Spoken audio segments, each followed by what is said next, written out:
Bonjour à toutes et à tous, mon nom est Naloine Bégueré-Rivière, je suis chargée de communication pour la Faculté des sciences et de génie à la formation continue et je suis ravie de vous accueillir pour cette deuxième conférence de l'offre annuelle développée par la formation continue de la faculté. Je suis en compagnie de notre conférencière du jour, donc Madame Caroline Duchesne, professeure titulaire au département de biochimie, microbiologie et bioinformatique, chercheur au centre de recherche de l'IUCPQ et titulaire de la chaire de recherche sur les bioaérosols. Elle va nous parler de l'univers des bioaérosols. Et juste avant de commencer, je tiens à vous rappeler que la présentation est enregistrée et qu'elle sera disponible en rediffusion. Donc, elle durera environ 50 minutes et elle sera suivie d'une période de questions de 10 minutes. Donc, je vous invite à écrire vos questions dans l'espace de clavardage, puis je me chargerai de les transmettre à la fin de la conférence. Sans plus tarder, je laisse la parole à Madame Duchesne et je vous souhaite à tous une bonne conférence. Merci beaucoup. Merci à tous d'être présents aujourd'hui. Merci aussi à la Faculté des sciences et de génie de me donner cette opportunité de venir vous parler d'un sujet passionnant que sont les bioaérosols. Et ça me permet aussi d'annoncer en grande pompe une grande nouvelle, en fait, un peu à la blague parce que c'est pas tellement une grande nouvelle, mais c'est un anniversaire qu'on souligne. Cette année, nous soulignons les 60 ans de notre programme d'enseignement en microbiologie à l'Université Laval. Donc, c'est en même temps une belle opportunité de faire un peu connaître cet aspect-là de la microbio que sont les bioaérosols.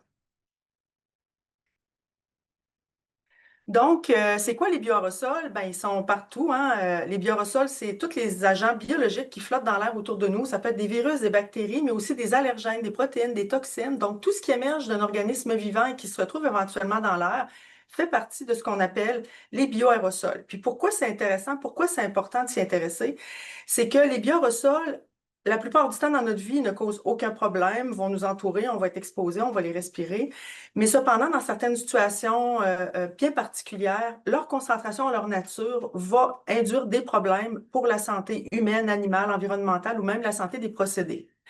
Par exemple, dans des endroits industriels où il va y avoir des sources de contamination, les pollens, dépendamment des changements de saison, de la sensibilité de chacun, les moisissures dans l'air intérieur, les pathogènes qui vont se développer, par exemple, dans les bains d'eau chaude, etc., vont causer plusieurs maladies de diverses origines qui vont être importantes d'étudier selon leur aspect de présence dans l'air. Ce qui est important de réaliser, c'est que les particules qui flottent dans l'air vont pouvoir aller se loger dans notre arbre respiratoire à différents endroits selon leur taille. Donc, le devenir d'une particule va être influencé par sa taille beaucoup plus que par son contenu. Donc, différentes particules vont, par exemple, atterrir dans notre nez, vont pouvoir être dégluties par la suite, vont pouvoir aussi causer des rhinites, des problèmes au niveau respiratoire supérieur, mais pouvoir atteindre à l'occasion les voies respiratoires inférieures et causer, par exemple, diverses maladies comme des maladies infectieuses. Ce qui est important de réaliser, c'est que ce n'est pas uniquement des maladies respiratoires qui peuvent être causées par les bioaérosols. Il peut y avoir des maladies, par exemple, gastro-entériques, qui seront causées par l'ingestion subséquente à l'inhalation de certaines particules. Donc, et aussi, ce n'est pas nécessairement uniquement des infections. On connaît la COVID, on connaît la grippe, mais il peut aussi avoir des maladies de type allergique ou sensibilisation suite à l'exposition. Alors, si on fait un petit retour en arrière dans l'histoire, c'est quand est-ce que les êtres humains ont commencé à réaliser qu'il y avait quelque chose dans l'air autour? Ben, je vous dirais que Louis Pasteur, qui est beaucoup connu plus pour l'aspect de la pasteurisation, la théorie des germes ou le vaccin contre la rage, Louis Pasteur a fait des visites dans les Alpes avec des mules qui traînaient des milieux de culture. Il a ouvert des flasques à différents endroits pour vraiment capter ce qu'il y avait dans l'air. Donc, il était le premier scientifique à essayer de capturer les microbes de l'air pour pouvoir les analyser par la suite. Mais bien avant ça, même dans le temps d'Hippocrate, là, dans les temps très, très anciens, il y avait un genre de suspicion que l'air pouvait être responsable de la transmission de certaines maladies. Et il y avait le principe de miasme qui avait été émis, c'est-à-dire que le mauvais air pouvait transmettre des maladies. En 1335, bien avant qu'on se réveille à la microbiologie, il y a un médecin qui avait proposé que la peste pulmonaire, qui était quand même assez mortelle, se transmettait sans doute par l'air. Et vous avez peut-être déjà vu les illustrations telles que celles que je vous ai mises avec l'espèce de masque en bec d'oiseau.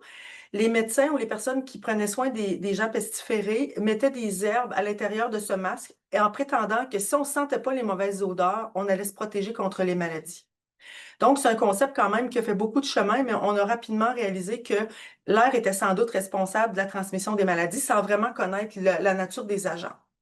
Plus tard, vous avez peut-être déjà entendu parler des grandes famines causées par un champignon qui attaquait les pommes de terre en Europe. Il y a eu des millions de morts pendant cette famine-là qui était causée par un champignon justement qui attaquait les pommes de terre. Et il y avait déjà eu des hypothèses qui avaient été émises que les différents pathogènes qui attaquaient les grandes cultures pouvaient aussi se transmettre par l'air parce qu'ils se rendaient compte que ça se propageait très, très vite dans des grandes régions.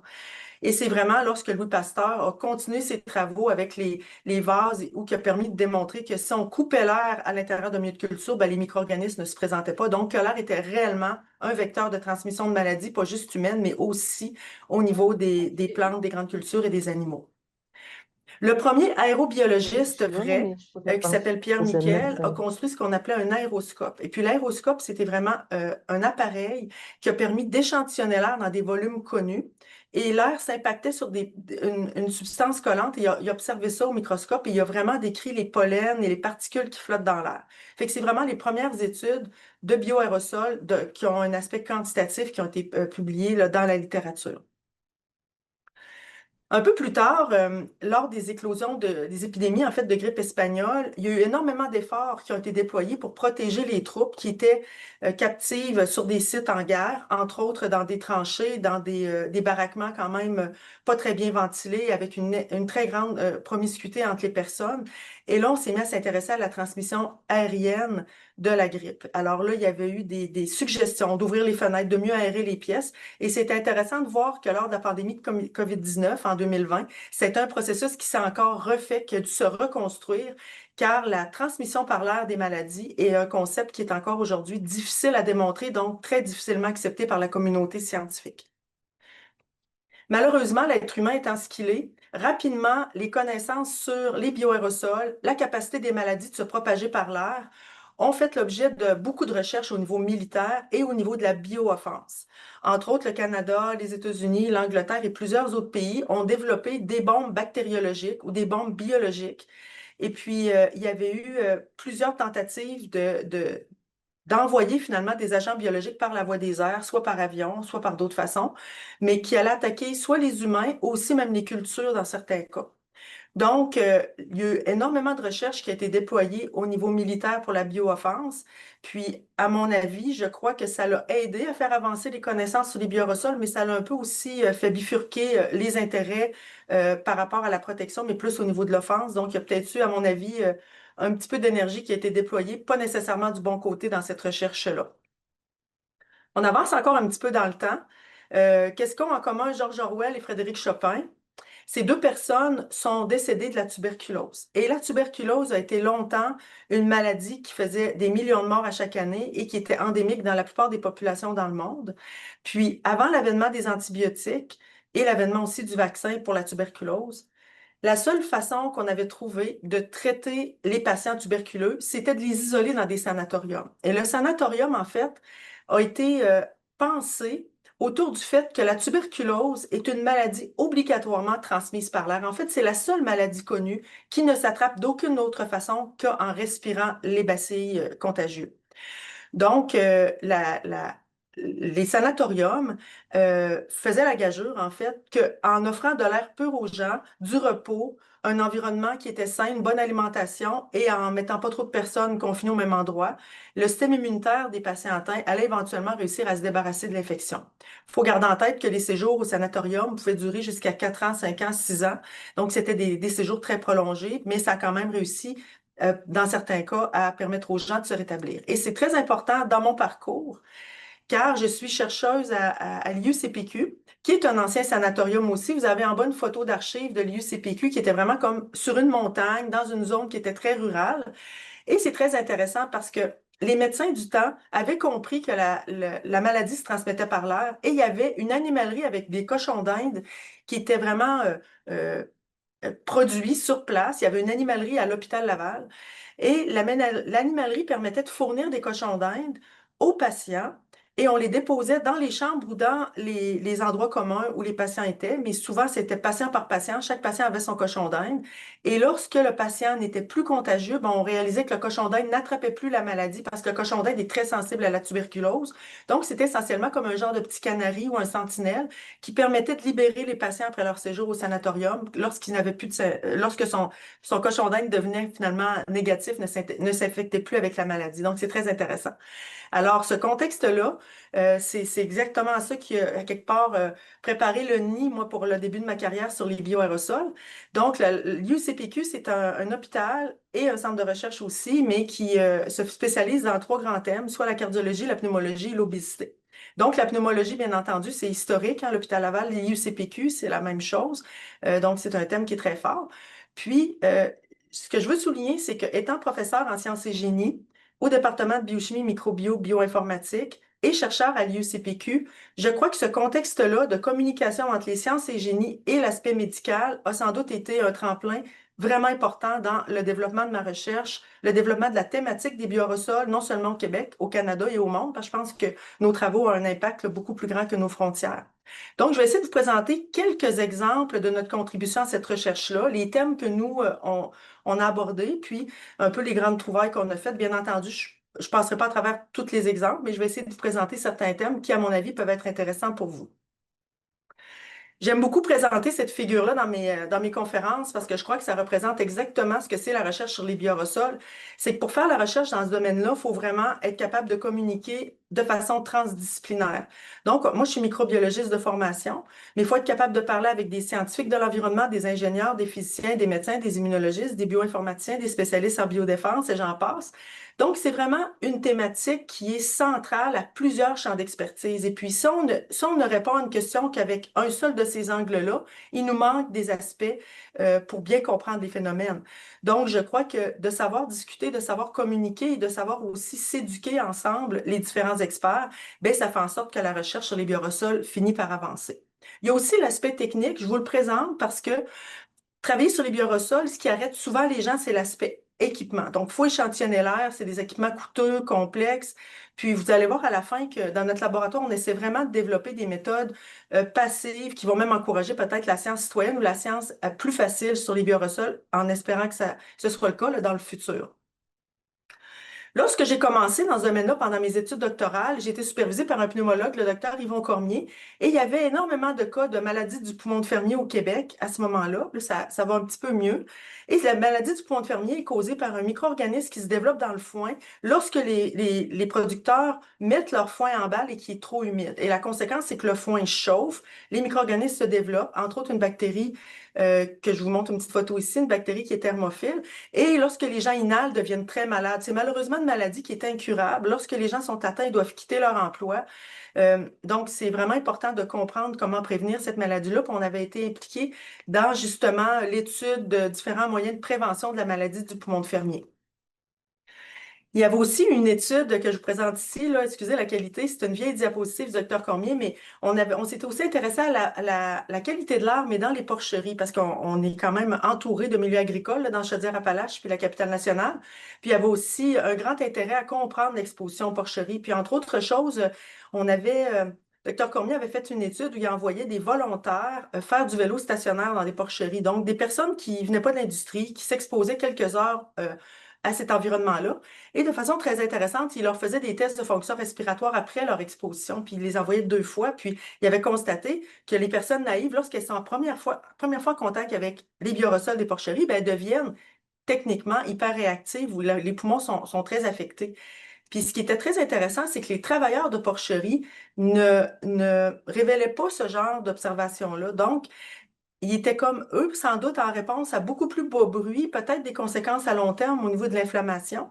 Mais ce qu'ils avaient trouvé avec des collaborateurs, c'était qu'il y avait même moins d'asthme chez les enfants qui étaient élevés en milieu rural qu'en milieu rural agricole par rapport à rural non agricole. Donc, il y avait à quelque part un genre d'effet protecteur d'être toujours exposé à ces environnements-là, ou peut-être une sélection aussi qui s'était faite avec les années là, dans ce genre de pratique. Nous avons aussi étudié l'effet de se retirer du travail pendant quelques temps pour voir si on perdait ce genre de protection-là ou d'adaptation-là au milieu. Puis c'est intéressant car on avait demandé dans le temps des producteurs de porc de porter un masque parce que malheureusement, ces personnes-là ne prenaient à peu près jamais de vacances. On n'était pas capable d'étudier leur retour de congé parce qu'il y a des maladies professionnelles comme ça qui sont pires le lundi matin que le vendredi. Fait qu'on avait vraiment démontré que suite à un port de masque pendant quelques jours, quand la personne finalement s'isole du milieu d'un point de vue respiratoire, peut développer par la suite de plus grands symptômes. Donc, il y a vraiment un aspect d'adaptation. Donc, on a toujours été très intéressés par la santé au travail en milieu agricole, mais nécessairement, on travaille aussi avec des vétérinaires, avec des ingénieurs agricoles, ce qui nous permet aussi d'essayer de comprendre l'impact des changements de pratiques en agriculture. Par exemple, les poules pondeuses qui sont en liberté, les truies en gestation en groupe ou les vaches en stabulation libre. Puis, on essaie vraiment de comprendre quel est l'impact au niveau de la santé respiratoire humaine, animale, des nouvelles pratiques d'élevage pour éventuellement développer des méthodes de prévention de l'exposition, des méthodes de mitigation des bioaérosols, comme par exemple dans les poulaillers en volière, donc quand les poules sont libres, il y a beaucoup plus de poussière, beaucoup plus de bioaérosols. Donc, comment est-ce qu'on fait pour continuer d'avancer dans les nouvelles pratiques tout en protégeant la santé respiratoire des travailleurs et des animaux? Fait que c'est quelque chose qui nous intéresse énormément. On a aussi été impliqué dans des dizaines de projets qui touchent vraiment à la santé au milieu de travail. On était par les milieux hospitaliers, les cabinets dentaires, les productions de planchers de bois franc, les usines de mise en sac de la tourbe, etc. Puis ce qui est intéressant, c'est que dans chacun de ces projets-là, on a mis le doigt sur des pratiques ou des procédés qui pouvaient favoriser la production de bioaérosols ou qui pouvaient la prévenir. Par exemple, lors d'un projet qui s'intéressait au bioaérosol dans une usine de plancher de bois franc, on a réalisé que l'étape de séchage du bois permettait non seulement de sécher le bois, mais permettait aux moissures de se développer en très grande concentration. Ça a permis aux compagnies, par exemple, de modifier leur approche au niveau du séchage du bois pour empêcher la croissance des moissures. Fait que ça a été des projets qui ont été très fructueux, puis aussi qui nous ont ouvert beaucoup de collaboration avec des personnes utilisatrices de résultats, puis des milieux industriels. Maintenant, le norovirus, le pictogramme est très révélateur. En fait, depuis plusieurs années, on s'intéresse à la gastro-entérite, notamment en milieu hospitalier, beaucoup à cause des flambées d'éclosion qui vont avoir lieu. Puis, ceux d'entre vous qui avaient des enfants peut-être ou qui avaient déjà été en contact avec quelqu'un qui a une gastro-entérite à norovirus, vous savez à quel point c'est contagieux. C'est presque impossible de ne pas l'attraper quand une personne autour de nous a la gastro. Alors, il y avait des évidences indirectes de la transmission par l'air de la gastro. Puis c'est tellement un sujet important qu'il y a une vidéo YouTube qui a été produite récemment, là, je vous ai pris une capture il y a des reportages sur les éclosions de norovirus dans les bateaux de croisière. Donc, par exemple, quand les gens sont tous captifs ensemble puis que la gastroentérite se met à circuler, c'est une hécatombe, les gens sont malades, puis bon, il y a des procédures en place. Donc, c'est vraiment une maladie qui a beaucoup d'impact. Les évidences étaient souvent épidémiologiques. Par exemple, une étude en 2000 avait démontré que dans le cas d'un mariage, il y avait eu un épisode de vomissement par une personne et la position des fans, des ventilateurs, les gens où étaient placés à quelle table, quel était le taux d'attaque, donc le taux de contamination à la gastro des personnes qui étaient autour. Et ces personnes-là ne s'étaient pas vraiment touchées, ne s'étaient pas approchées l'une de l'autre. C'était vraiment des preuves indirectes. Alors nous, on se disait, ben, quand il y a des cas d'éclosion, par exemple, des centaines de travailleurs dans un endroit qui ont la gastro, la voie de l'air semble une voie qui serait intéressante pour expliquer ces flambées-là. Puis, ce qui est important aussi de réaliser, c'est que lorsque quelqu'un a la gastro, il y a des milliards de virus qui sont excrétés par les vomissures ou par la diarrhée, puis que ça en prend juste quelques-uns pour causer la maladie. Donc, si vous inhalez des gouttelettes ou des petits aérosols qui contiennent le virus, ben, les chances sont très fortes que vous finissiez par déglutir, avaler ces particules-là, puis éventuellement vous infecter. Alors, il y a des outils comme ceux-là qui sont disponibles, qui est en quelque sorte une façon de démontrer à quel point, lorsqu'on a un épisode de vomissure à norovirus, c'est explosif, il y en a beaucoup, puis on produit énormément de virus. Donc, il y a des fortes chances, quand on fait des études comme ça, ce mannequin-là, il n'est pas à nous, là, c'est une vidéo qui appartient à un autre laboratoire, mais ça montre à quel point les petites gouttelettes, les petits aérosols s'en vont à des mètres autour de la personne. Nous, notre contribution, ça a été pendant des éclosions dans des hôpitaux. On est allé échantillonner l'air dans la chambre des patients, mais aussi au bureau des infirmières, dans les corridors, pour démontrer qu'il y a du virus un petit peu partout, puis qu'aussi le norovirus est très résistant à l'aérosolisation. Donc, lorsqu'on aérosolise un virus similaire au norovirus humain, parce que le norovirus humain n'est pas cultivable, ben, on est capable de voir que c'est un virus qui est très résistant, donc il y a des fortes chances qu'il conserve son infectivité lorsqu'il est dans l'air et lorsqu'il se promène dans l'environnement.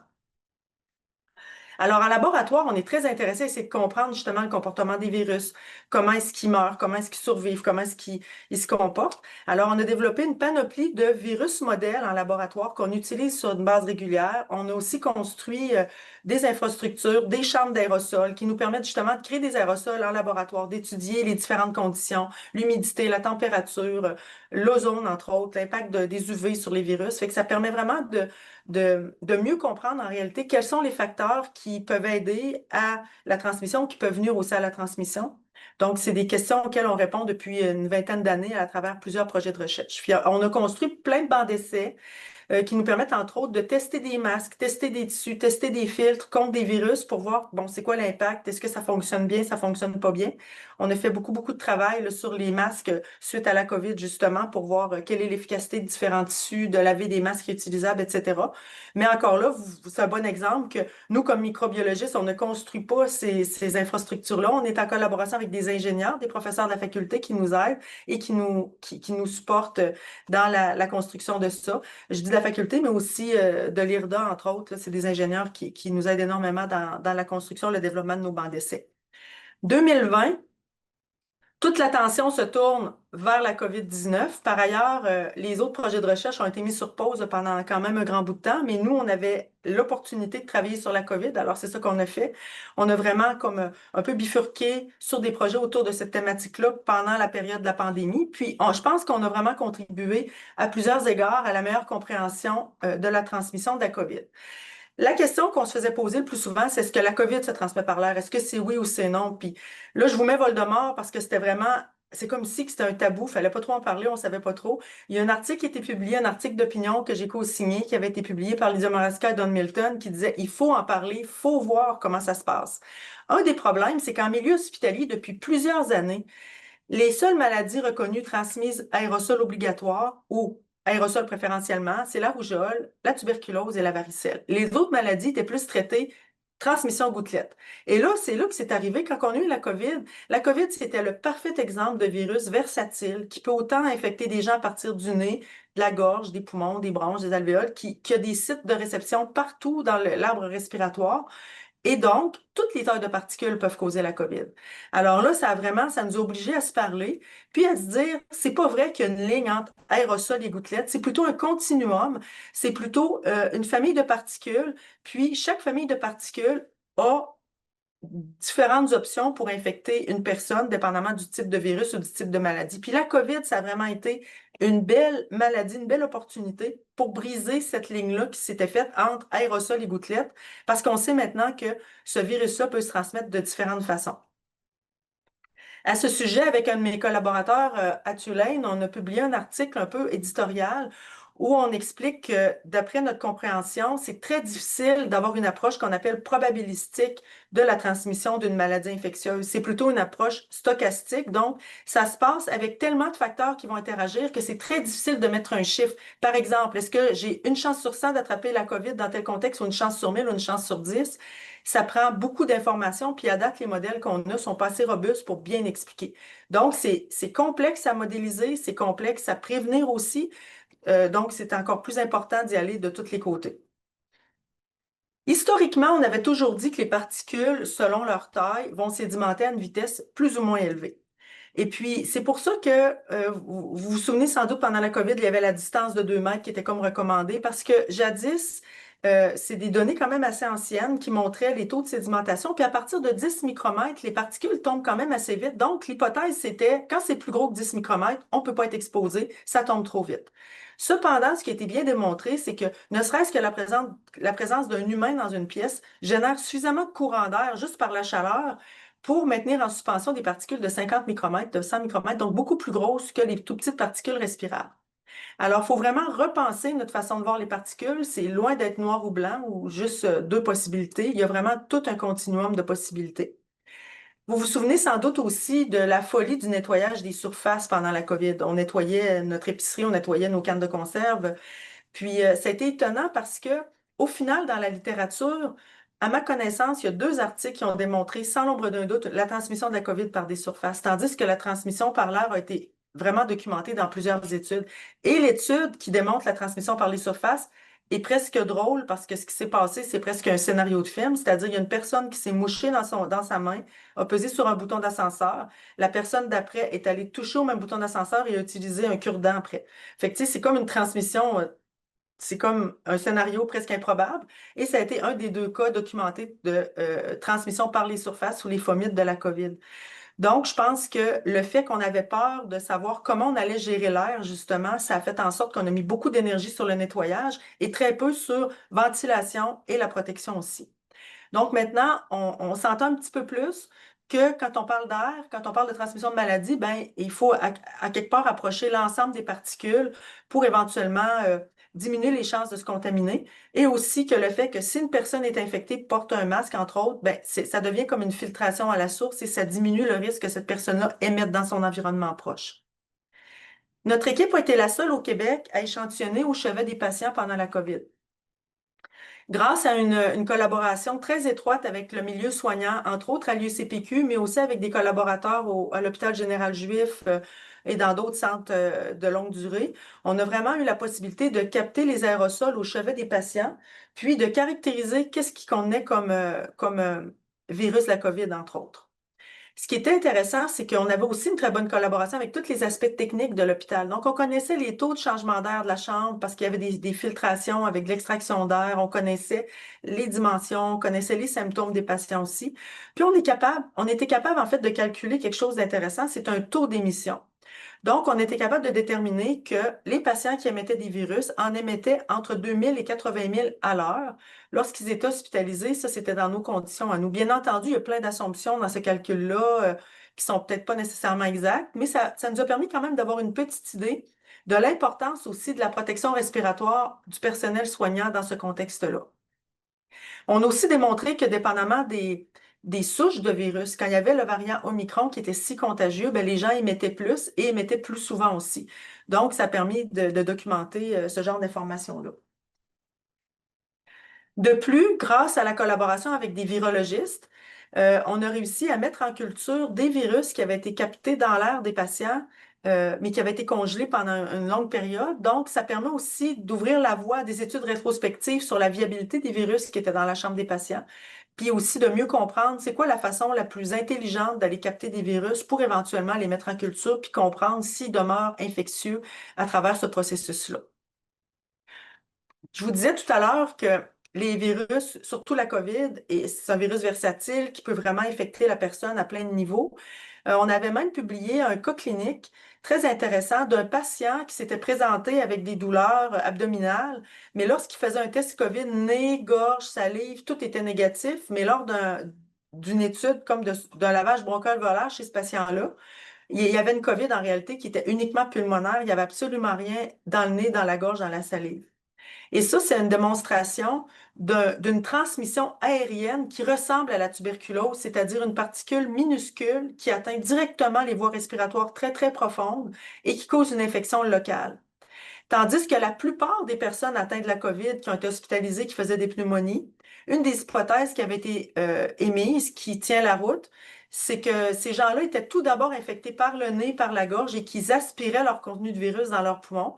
Les pneumonies étaient souvent aussi bilatérales, donc qu'ils aspiraient leur contenu et surtout que le nez et le nasopharynx, c'était des sites qui contenaient beaucoup de récepteurs pour le virus. Donc, c'était possible de s'infecter le poumon à partir du nez, mais c'était aussi possible d'avoir le poumon infecté directement à partir d'une particule très, très petite, respirable.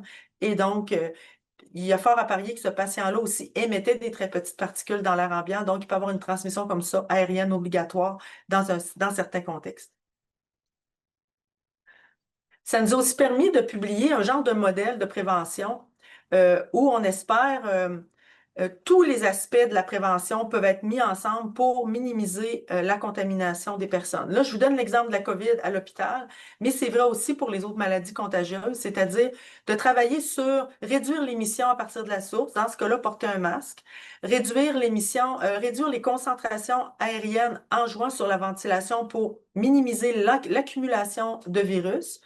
Et aussi, bien entendu, de porter soi-même une protection afin de minimiser l'inhalation puis l'éventuelle contamination de son propre corps par le virus qui est émis.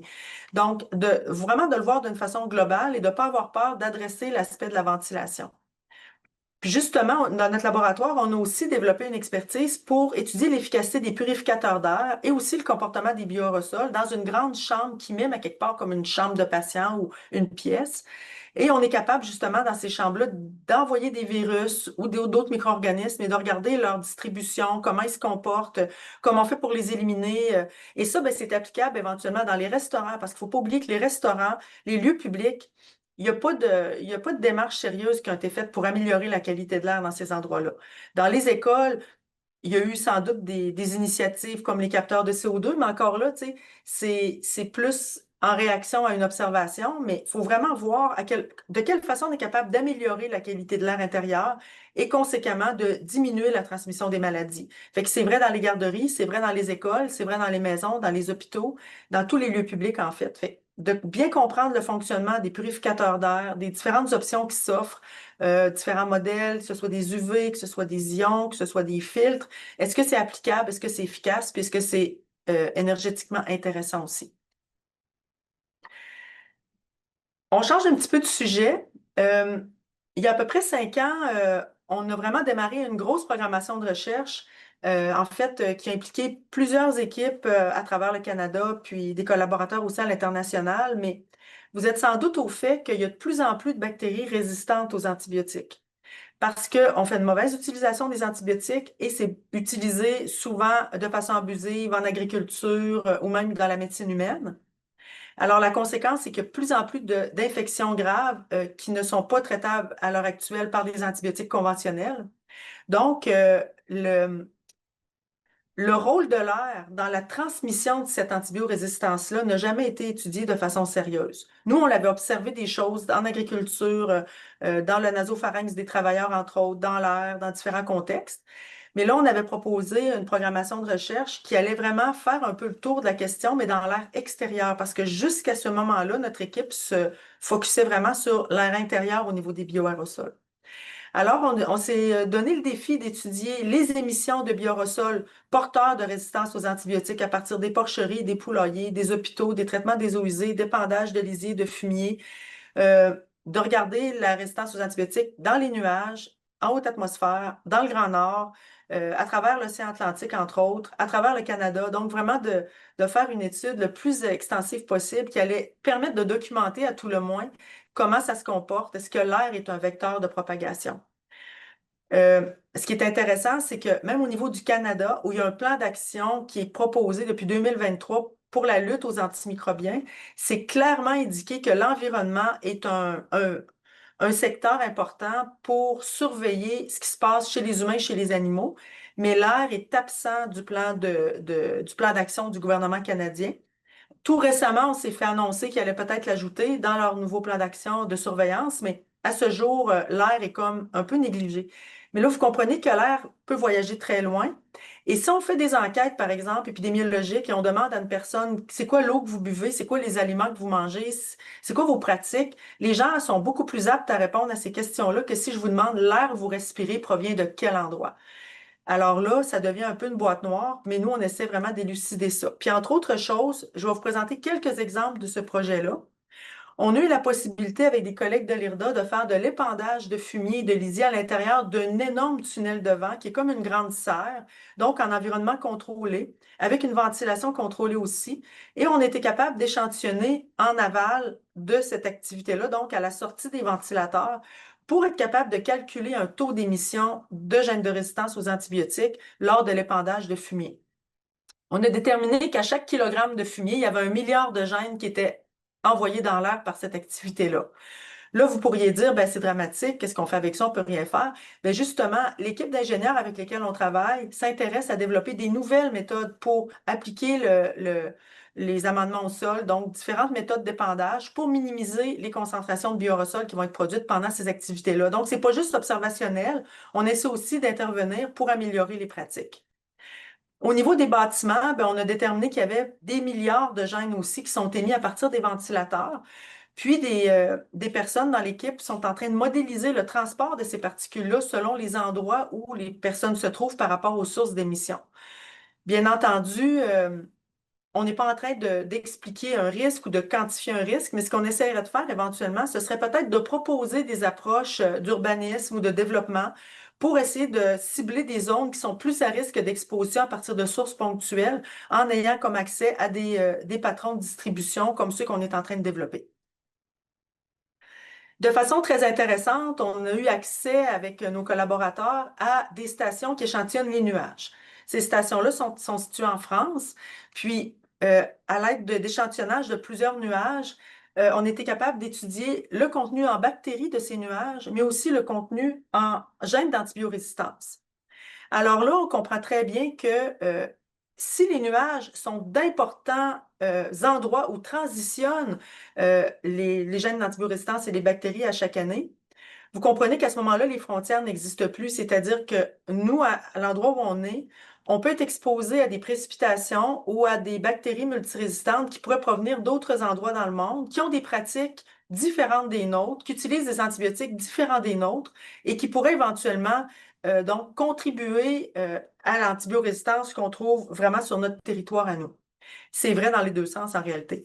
Donc, le fait que les nuages, la haute atmosphère, et puis on a une trouvaille similaire à travers l'océan Atlantique, il y a des bactéries multirésistantes ou des gènes d'antibiorésistance qui circulent dans ces endroits-là, mais ça donne aussi une autre perspective du domaine et de comment c'est vaste en quelque part, comment les bioresols peuvent avoir un impact à très haute altitude et sur de très grands territoires. Donc, c'est pas juste local.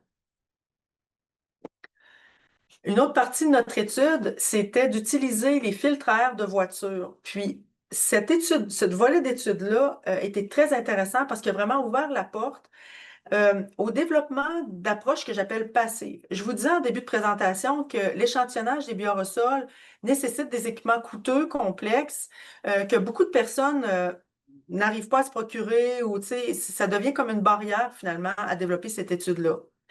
Dans le cadre de l'étude des filtres à air d'auto, vous comprenez que le filtre à air de cabine, il est présent dans la voiture, on le change à toutes les années, à tous les temps de mois, et que ça, c'est essentiellement un déchet. Après ça s'en va à la poubelle. Si on le récupère, on est capable d'aller chercher de l'ADN de bonne qualité qui provient des micro-organismes qui ont été filtrés par ce filtre-là, justement, pendant que la voiture se promène.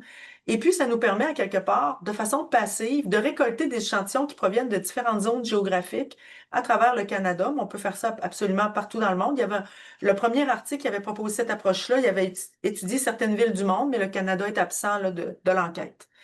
Donc, on a déterminé à quelque part qu'il était possible de cartographier les gènes d'antibiorésistance en fonction des activités agricoles, des activités industrielles, du nombre de population, des hôpitaux, ces choses-là.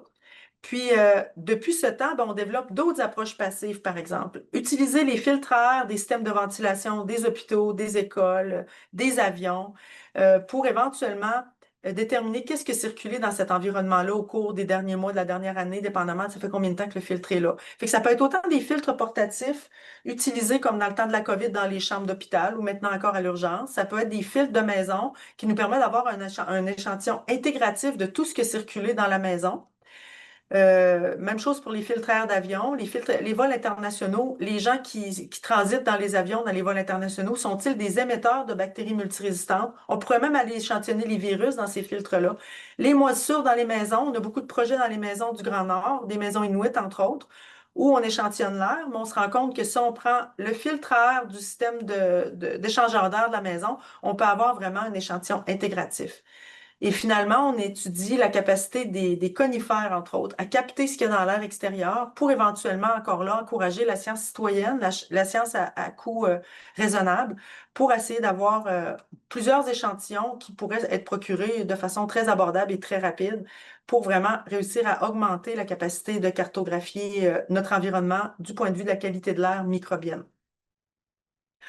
Donc, idéalement, pour faire en opposition avec mon extraterrestre hostile de tantôt, je pense qu'il faut apprendre à travailler ensemble. Puis, à mon avis, ce qui a fait le succès de notre laboratoire au fil des années, ça a vraiment été notre capacité d'échanger avec des gens de plusieurs disciplines qui nous ont permis, nous, d'évoluer comme scientifiques, de mieux comprendre différents aspects de notre science, mais aussi de transmettre ces connaissances-là microbiologiques à des gens de divers horizons qui peuvent après ça contribuer aussi à la meilleure compréhension du comportement des bioaérosols. Alors, moi, je crois que pour l'avenir, les priorités, ça va vraiment être l'impact du voyage là, international dans différentes zones du monde où il va y avoir des problématiques émergentes d'infections abondantes. Donc, de voir comment est-ce qu'on peut, à quelque part, sonder les populations de façon presque anonyme en regardant l'air dans des avions. Les virus, la façon qu'ils se comportent, pas juste les virus humains, les virus animaux aussi. Entre les élevages, par exemple, pour éviter la transmission. En ce moment, on entend beaucoup parler de la grippe aviaire. Ben, comment est-ce que les changements climatiques vont influencer la survie des virus dans l'air, leur comportement? Est-ce que ça va favoriser la transmission ou ça va nuire à la transmission des maladies? Comment est-ce qu'on peut mieux protéger les humains aussi? Comment est-ce qu'on peut mieux protéger les élevages? À l'intérieur des élevages, d'un point de vue animal, mais aussi pour les travailleurs, comment est-ce qu'on peut développer de mieux en mieux des meilleures études microbiologiques pour mieux décrire les environnements et puis finalement développer d'autres outils bioinformatiques, des approches beaucoup plus complexes pour aller chercher l'information très, très précise qui est propre à chaque environnement qu'on étudie. Bien entendu, tout au long de la présentation, je ne vais pas être en mesure de remercier tous les contributeurs à nos projets de recherche. Je vous ai mis quelques photos de groupe au cours des années. Aussi, bon, c'est ça, je tiens vraiment à mentionner que tous nos aspects, tous nos projets de recherche sont bien sûr menés par des étudiants, des stagiaires, des collaborateurs et des professionnels de recherche là, sans qui ce travail-là ne serait pas possible.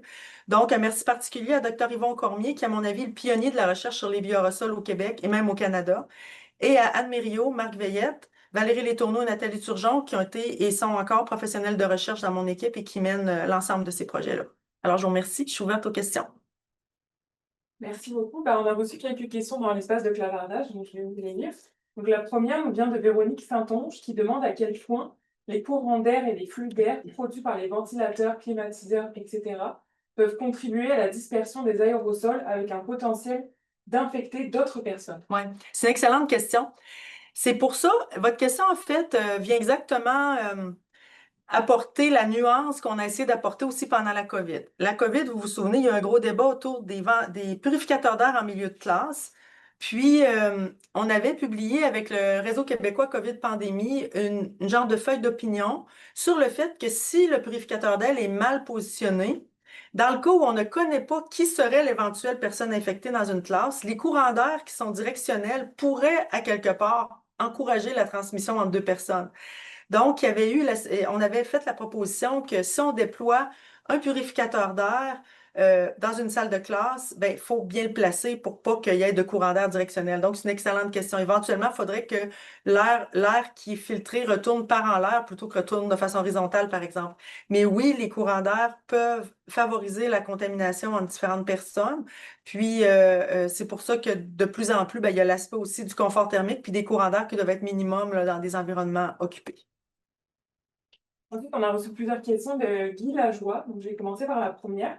Partagez-vous des informations avec l'American Society of Heating, Refrigerating and Air Conditioning Engineers pour les normes de ventilation?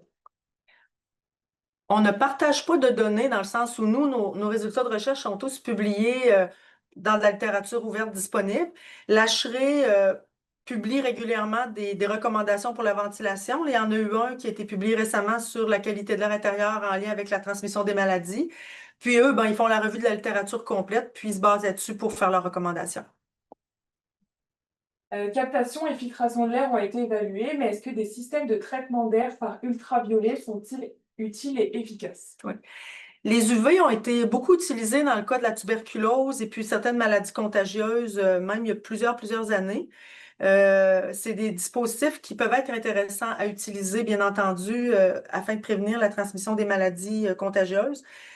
Encore là, ça dépend de à quel endroit c'est situé. Je sais qu'il y a des upper rooms, donc des UV en haut de pièces qui sont encore déployés dans certains hôpitaux en France. Donc oui, c'est toutes des approches. Il faut savoir après ça, est-ce que c'est facile d'entretien? Est-ce que c'est efficace sur une longue période? Parce que oui, c'est toutes comme les UV, par exemple, il y a tout l'aspect aussi de la production d'ozone, le risque associé à l'utilisation des UV. Mais oui, on sait que les UV sont un procédé efficace qui a des effets virucides, bactéricides, fongicides. Mais après ça, le déploiement de tout ça va se faire à travers différents modèles d'outils qui sont disponibles. Puis oui, je pense que c'est des choses qui sont prometteuses. Il suffit aussi, cas par cas, d'aller voir l'applicabilité de la technologie là, dans différents environnements. Comme par exemple, dans le milieu agricole, il y a toujours le défi de la poussière. Fait qu'il y a énormément de poussière. Donc, même si, par exemple, on veut traiter l'air dans un environnement agricole avec des lampes UV, bien là, il faut avoir des dispositifs de filtration pour diminuer l'accumulation de poussière. Donc, c'est des dispositifs prometteurs, mais qui méritent d'être étudiés là, de façon vraiment détaillée. On a une dernière question. Est-ce que la mesure de CO2 est un bon indicateur des niveaux d'infection par virus? Hmm. La mesure de CO2, c'est simplement une façon de mesurer, en fait, l'apport d'air frais dans une pièce qui est occupée. Donc, c'est ça que ça donne comme information.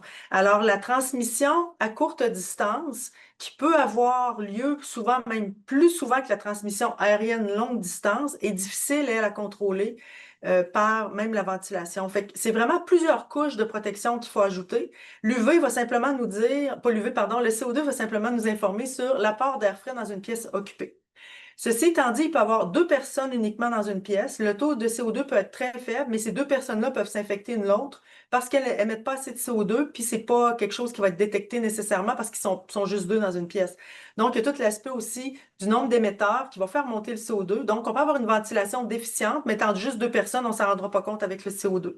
Alors, tous les cas de figure existent.